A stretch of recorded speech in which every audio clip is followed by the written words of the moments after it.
What's going on again, guys? Welcome back to the channel.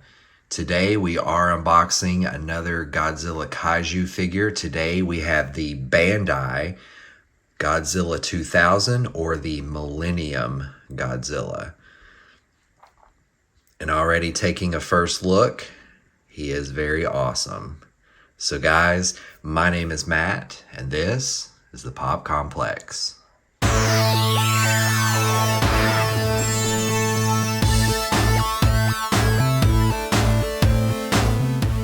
Guys, welcome back once again to the Pop Complex.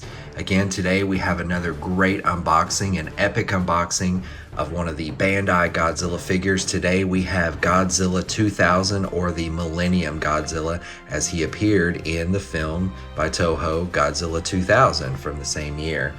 So we'll take a closer look at the packaging on this guy, and it is very similar, very typical of the open air Bandai packaging. So bringing it up close, we have that classic epic Godzilla logo that we do see on all of the Bandai figures. We have the Bandai logo here and the warning, and over here now on the far right, instead of the typical Godzilla English text logo, we have a special commemorative Godzilla 60th anniversary logo, which goes from 1954 to 2014, which 1954 of course being the original anniversary of the first Godzilla film, Gojira, 1954.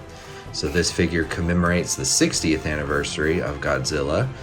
We'll flip it around to the sides. We get more of the same Bandai and the epic Godzilla figure logo there. And on the bottom it is the hollow open air packaging like we see in this style. He is strapped in there. And let's flip it around to the back and take a closer look. We have that epic Godzilla logo here. As we typically see, collect them all, the Bandai legal information, the barcode, and we have the Godzilla and the official King Caesar pictographic logos there, because if we pull this figure back, we do see the advertisements for the other figures that are in this line as well, only 3 of them. But we have here, again, the figure that we're looking at is the Millennium Godzilla. We have King Caesar, who I unboxed previously on the channel. And guys, there will be a link in the description. Go check that out. And there will be a card in this upper right-hand corner for that. And we also have the 1954 Gojira, the first appearance of Godzilla, which, spoiler alert, guys, I do have that figure, and we will be unboxing it here together right here on the Pop Complex. So flipping it back around to the front of the packaging, we have the classic Japanese character Godzilla logo on the left, as always, and over here we have the photography of the 1954 first appearance Godzilla toy on the right. So we'll take a closer look at the figure himself, and I really love the texture and the coloring on this guy. It is pretty awesome, but that's not going to do any justice. We have to get this guy freed and out of the packaging. So guys, I'm going to do that right now. Stay tuned. All right, guys, and we're back. Here he is, Godzilla 2000 or the Millennium Godzilla, out of the packaging.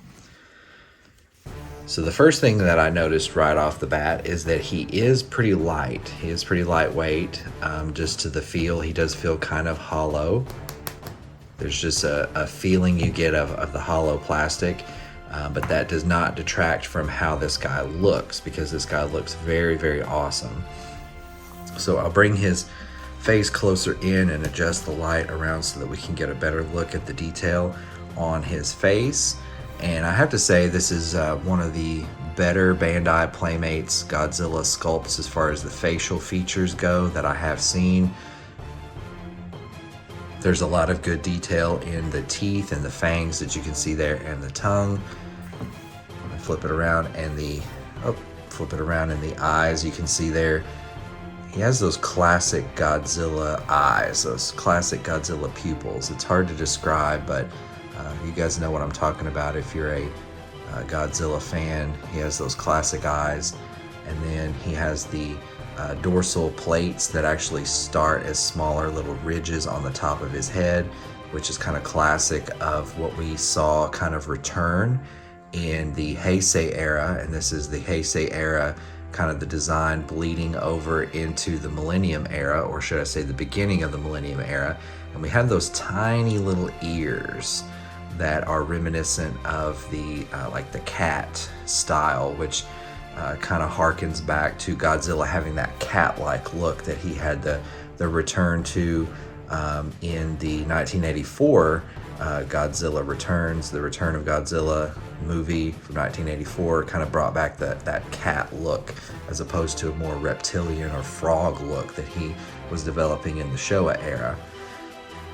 These dorsal plates are very impressive. These are probably the highlight of the figure that really draw your attention just because they're so large.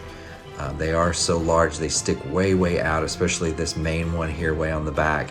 It's almost reminiscent of the 1989 Godzilla NES Godzilla from the Nintendo game 1989's Godzilla, which I did have the NECA figure of that likeness, guys, and I did unbox that here on the channel, so check that out. That will be in the description as well. But those huge protruding dorsal plates, and they're very jagged and organic and rough looking, almost like not as much as like a dinosaur stegosaurus look or a dragon look, but they're really more reminiscent of like stone formations, like cave formations, like rugged stalactites coming off of his back is what it's reminiscent of. And what really makes this cool, and I like the detail in this particular Bandai figure, is the detail on the paint. We have the purple bleeding into the tips of these dorsal plates. They do look purple, as you can see there. You can really get a good look at the purple highlights on the ends of each one of these. And I don't know, guys, it's not that way, but it just kind of makes it look that way to me. But they kind of look a little translucent when we get to the purple, which is awesome because it almost gives it a look that they're kind of actually glowing when he is getting up his atomic charge and his dorsal plates begin to glow before he just lets loose with his atomic breath that he is so iconically famous for. But now that we've taken a closer look at his face, his eyes, his facial features, we'll take a look at the figure itself. Now, I do like the color that this Godzilla is in, the skin of this Godzilla. It's a very dark charcoal gray, almost like a light black almost on the skin, which I'm really a fan of because it sort of reminds me of the late Showa era and the dark tone of the skin on those suits that was used. And we'll take a closer look at that when I look at the 1968 Godzilla, the Destroy All Monsters Godzilla, which is really cool. It's that classic dark, very dark charcoal gray skin, which I love. So take a look at the tail really quick before we look at the articulation. The tail was already pre-assembled on this Godzilla, so there was no extra piece to pop on. It did fit in the package like it is. There is no articulation in the tail, guys. You can see this seam here, if you look close, where the two pieces of plastic have been joined together and glued there, but that's only to join the pieces together. There is no articulation in the tail. The tail is pre-sculpted, pre-posed, and it comes around and curls back to Godzilla's left here at the very tip.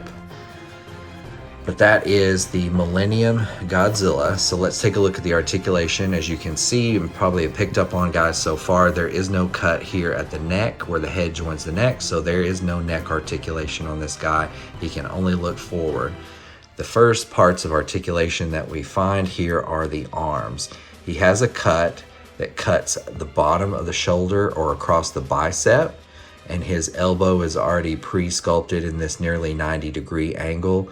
So his hands or his front claws cannot get full 360-degree rotation because the dorsal plate's here and because his body gets in the way here. So his range of motion is close to the body or all the way back there, as you can see, hitting the dorsal plates.